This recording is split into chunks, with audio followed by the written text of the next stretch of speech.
তেনাদের একটা কাপড় নিয়ে চলার কারণে আজকে তেনারা জান্নাতবাসী হয়ে গেছেন। একটা কাপড় তেনার বিবি তিনি পড়েছেন, তারপরে তেনারা জান্নাতবাসী হয়েছেন। এমন একটা সাহাবীর ঘটনা বলতে চাই, যেটা শুনলে আপনারা অবাক হয়ে যাবেন যে একটা কাপড়ের কাপড় যেরকম থাকে, সেই কাপড়ের কাপড়টা তিনি গায়ে দিতেন একটা সাহাবী। সেই সাহাবী তার বাড়ির তলের ভিতরে একটা ঘর ছিল, কুটে ঘর। সেই ঘরের মধ্যে তার বিবি থাকতেন এবং সেই কাপড়টা পরিধান করে তিনি নামাজ পড়ার জন্য ছুটে চলে যেতেন। যাওয়ার পরে মসজিদে নববীতে নামাজ পড়তেন। আবার নামাজ পড়া হলেই তিনি এত জোরে ছুট মারতেন, সমস্ত মানুষেরা তাকিয়ে থাকতেন, কি ব্যাপার, এই সাহাবী চলে যাচ্ছেন এত তাড়াতাড়ি কেন, আসছেন তাড়াতাড়ি করে এবং যাচ্ছেন তাড়াতাড়ি করে। তো সাহাবীদের মধ্যে একটা তোলমাতল চালু হয়ে গেল। যে তখন ইয়া রাসূলুল্লাহ নবীজিকে বললেন যে ইয়া রাসূলুল্লাহ, ইয়া হাবিবাল্লাহ, আপনার এমন একটা সাহাবী আছে, সে নামাজ পড়ার জন্য আসে, এত তাড়াহুড়ো করে যে ঠিক মতন ফরজ ও সুন্নত ও ওয়াজিব আদায় করতে পারে না। তার জন্য আপনার কাছে আমরা এসেছি, তেনার কি বিষয়, তিনি কি কারণে এটা করেন, একটু আপনি খোঁজ নেন। তখন নবী করিম সাল্লাল্লাহু আলাইহি ওয়াসাল্লাম একদিন এমন একটা সময় আসলো, সে নামাজ পড়ার জন্য এসেছে। নামাজ পড়া হয়ে গেল, নামাজ পড়ার সঙ্গে সঙ্গে সেই সাহাবী ছুটতে আরম্ভ করলো। তার পিছন পিছন কি করলেন, আমাদের নবীজিও ছুটতে আরম্ভ করলেন। সেই সাহাবী ছুটতে লাগে এবং পিছন পিছন আমাদের নবী করিম সাল্লাল্লাহু আলাইহি ওয়াসাল্লাম তিনিও পিছন পিছন যেতে লাগলেন। যাওয়ার পরে তিনি তখন বাড়িতে ঢুকে পড়লেন। বাড়িতে ঢোকার পরে তেনার কাপড় খুলে তেনার বিবিকে দিয়ে দিলেন। একটাই কাপড় ছিল, সেই কাপড়টা পরে তার বিবি সেই কুটে ঘরের ভিতর নিচে সেই কাপড়টা পরিধান করে নামাজ পড়লেন একটাই কাপড় নিয়ে। তখন তিনি উপরে উলঙ্গ হয়ে দাঁড়িয়ে থাকলেন।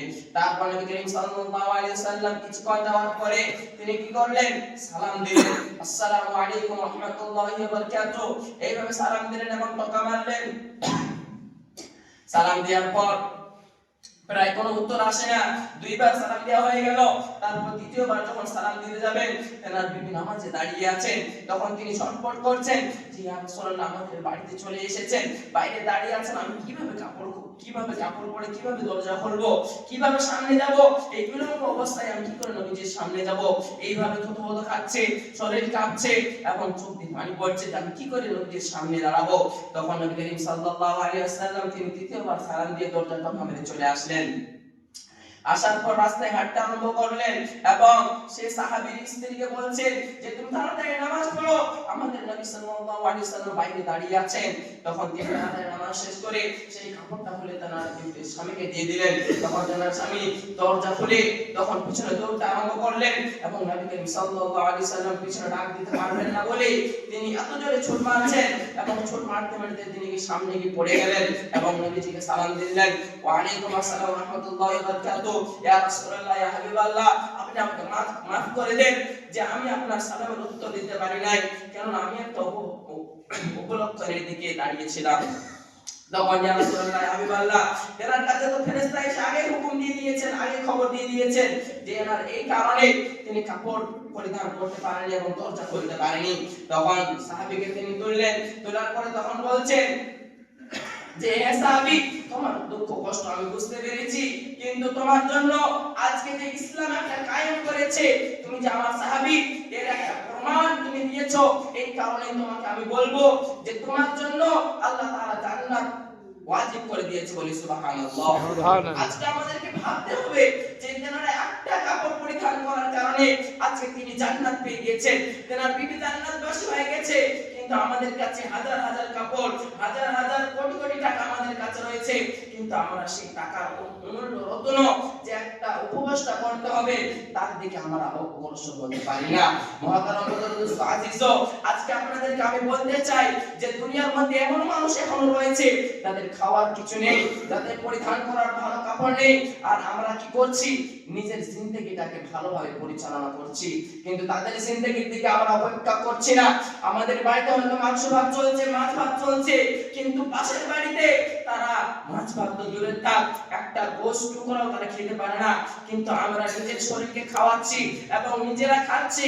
আজকে থাকলে কালকে থাকতে পারবো না, কিন্তু আমাদেরকে দেখতে হবে যে কাদের বাড়িতে টাকা রয়েছে, খাবার রয়েছে, কাদের বাড়িতে নেই, তাদেরকে একটু দেখানোর খাওয়ানোর চেষ্টা আমাদেরকে করতে হবে এবং গরিব মিসকিন তাদেরকে দেখতে হবে, দেখার জন্য আল্লাহ তাআলা বলেছেন। এবং তুমি যদি আজকে তাদেরকে দেখো, তাআলা কিয়ামতের দিন তোমাকেও দেখবে, বলি সুবহানাল্লাহ।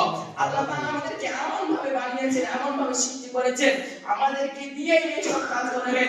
যেরকম মাদ্রাসা রয়েছে, মসজিদ রয়েছে, আমাদেরকে আল্লাহ তাআলা দিয়েছেন, কিন্তু আমাদেরকে দিতে হবে কাদেরকে?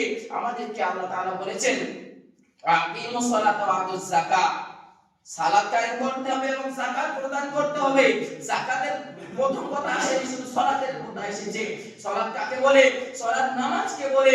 যে নামাজ আমরা যদি আজকে ভালো মতন পড়তে পারি, এবং তারপরে কথা এসেছে যাকাতের, আমরা যদি যাকাত ভালো জায়গায় যদি ব্যয় করি, যেরকম মাদ্রাসা রয়েছে, মসজিদ রয়েছে, এবং গরিব মিসকিন রয়েছে, যাদের বাড়ি নেই, যাদের গাড়ি নেই, যাদের টাকা পয়সা কিছু নেই, কাপড় নেই, খাওয়ার কিছু মানুষ নেই, কিন্তু আল্লাহ তাআলা আমাদেরকে দিয়েছেন, আমাদেরকে আবার দিতে হবে।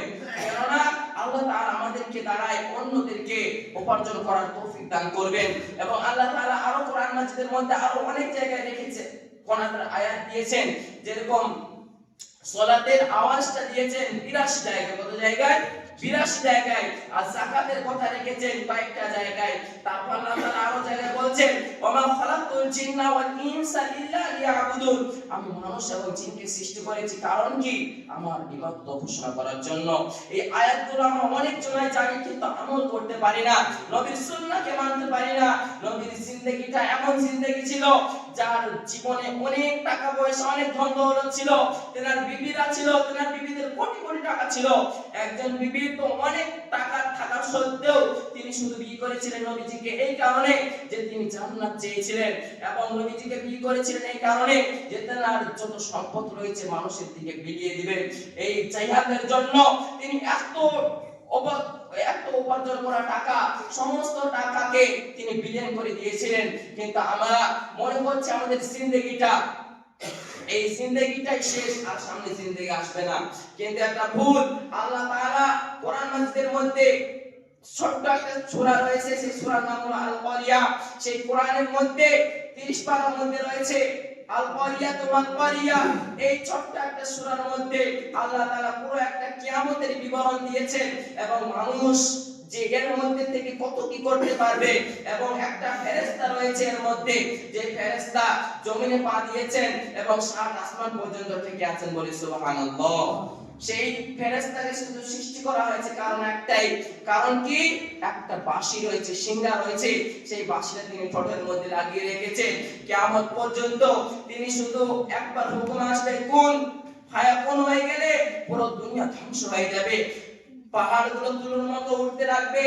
আর কোরআন মাজিদের মধ্যে এই আয়াতটার মধ্যে এমন ভাবে বিবরণ দিয়েছেন যে কোন সূরার মধ্যে দেয় নাই। কিন্তু আল কারিয়া মান কারিয়া, পুরো দুনিয়া ধ্বংসের দিকে হয়ে যাবে, মানুষ চতুর্দিকে ছুটতে লাগবে। এবং সেই কোরআনের মধ্যে যে আয়াত বলেছে ওমা আদরাকা মাল কারিয়া, তারপর যে সন্তান মায়ের গর্ভে ছিল, সন্তান অপভ্রষ্ট হলো, ভ্রষ্ট হলো, সন্তানকে মা দিয়ে দাঁড়িয়ে থাকবে, কিন্তু যখন সেই বাঁশির তুঙ্গের একবার আওয়াজ আসবে তখন সেই সন্তানকে ছুঁড়ে মা ছুটতে লাগবে। এমন দিকে চারদিকে মানুষ ছুটাছুটি করবে আর ভাববে যে এটা কি হচ্ছে, দুনিয়ার মধ্যে এটা কি হচ্ছে। তারা নিজের ধন ধারণা সব বিলীন করে দিবে। কেন? কারণ সেই কিয়ামতের দিন এমন ভাবে একটা আওয়াজ আসবে যে আওয়াজের দিকে মানুষ অগ্রসর করবে, ছুটতে লাগবে, কিন্তু সে আওয়াজ খুঁজে পাবে না। এবং মানুষ সহযোগিতা করার জন্য এর কাছে ওর কাছে ছুটবে, কিন্তু সহযোগিতা পাবে না। যখন সূর্য নিচে চলে আসবে, মাথার কাছে আসবে, তখন মাথার মগজ পুরো টলমল করবে, ফুটফুট যেভাবে ভাতের আগুন, যে ভাত রান্না করলে মার পানি যেভাবে ফুটফুট করে ফুটতে লাগে, সেইভাবে মানুষের মাথার মগজ ফুটফুট করে ফুটতে লাগবে, নাক দিয়ে কান দিয়ে মানুষের বের হতে লাগবে, নিজের পেটের ঘুড়ি মুড়ি সবকিছু নেমে যাবে, এবং মানুষ সেইভাবে মারা যাবে। মারা যাওয়ার পর সমস্ত মানুষকে তোলা হবে, তোলার পরে তাদেরকে প্রশ্ন করা হবে, কিয়ামতের দিন হাসর নিকাশ সেই দিন করা হবে। এই আয়াত দ্বারা প্রমাণিত হয় যে কিয়ামতের দিন আসবে, যেই দিন আসবে সেই দিন আমাদের আপনাদের কিছু করার থাকবে না। তার জন্য সেই আমলকে আমাদেরকে জিন্দেগির মধ্যে ফিট করতে হবে, যার কারণে আমরা আরশের নিচে ছায়া পাবো। সেই মানুষরা কারা হবে? যারা আল্লাহ তাআলার হুকুম মানবে, যারা নবীর সুন্নাহকে মেনে চলবে, যারা নবীর আদর্শকে মেনে চলবে, তারাই সেদিন কামিয়াবি হবে।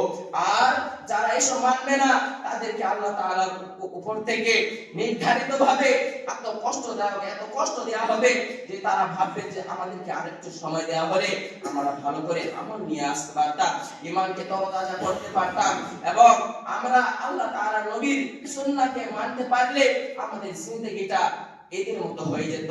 সেই দিন আসার আগে আমাদেরকে আমাদের জিন্দেগিটাকে ফিট করতে হবে কার মতন? সাহাবীদের মতন। সেই সাহাবীরা অনেক কষ্ট করেছিলেন, তাই কারণে আজকে তারা দুনিয়ার মধ্যে জান্নাতের সার্টিফিকেট পেয়ে গেছেন, বলে সুবহানাল্লাহ। আমাদেরকে চেষ্টা করতে হবে সেই সাহাবীওয়ালা কাজ, ঈমানওয়ালা কাজ আমাদের মধ্যে নবীজির সুন্নাহকে আনার জন্য আমাদেরকে অপচেষ্টা চালাতে হবে মৃত্যু পর্যন্ত। আমাদেরকে আল্লাহ তাআলা যেন সকলকে এইভাবে আমল করার এবং ঈমানকে আরো দ্রুত গতিতে বাড়ানোর চেষ্টা করার, এবং আমাদেরকে শয়তানের ওয়াসওয়াসা বালা মুসিবত থেকে আমাদেরকে আল্লাহ তাআলা হেফাজত করে। আমরা সকলে চেষ্টা করব আল্লাহ তাআলা যেন আমাদেরকে সকলকে জীবনকে ঈমানের সাথে তৈরি করার এবং এই জিন্দেগির মধ্যে এমন একটা আমল নিয়ে যাওয়ার যার কারণে আল্লাহ তাআলা আমাদেরকে না দেখে জান্নাতবাসী বানিয়ে দেন, বলে সুবহানাল্লাহ। আল্লাহুম্মা আমিন। আল্লাহ তাআলা আমাদেরকে সকলকে বেশি বেশি করে আমল করার তৌফিক দান করো। আর আমরা সকলেই চেষ্টা করব যে 5 ওয়াক্ত নামাজ পড়ার। যে 5 ওয়াক্ত নামাজ পড়তে পারবে, নিজের জিন্দেগিতে ফিট করতে পারবে, সেই কামিয়াবি। আর যে নামাজ পড়বে না তার জন্য কোথায় আছে যে একটা ওয়াক্ত নামাজ ছুটে গেলে এবং ছেড়ে দিলে 70 বছর মাটির তলে তাদেরকে আবার আযাবে ভোগ করতে হবে। একটু ভাবি, একটু চিন্তা করি যে আযাব এমন একটা আযাব, সেই দিন আপনাকে কেউ চিনবে না। নবী করিম সাল্লাল্লাহু আলাইহি ওয়াসাল্লাম আপনার জন্য সুপারিশ করবে না। তখন আমরা হতবাক হয়ে যাব। দুনিয়াতে যে কোনভাবে আমরা চলাফেরা করছি সেইখানে চলাফেরা করার সুযোগটা আমাদের থাকবে না। আল্লাহ তাআলা আমাদেরকে সকলকে বেশি বেশি করে 5 ওয়াক্ত নামাজ পড়ার তৌফিক দান করুন। ওয়া আখির দাওয়ানা আলহামদুলিল্লাহ।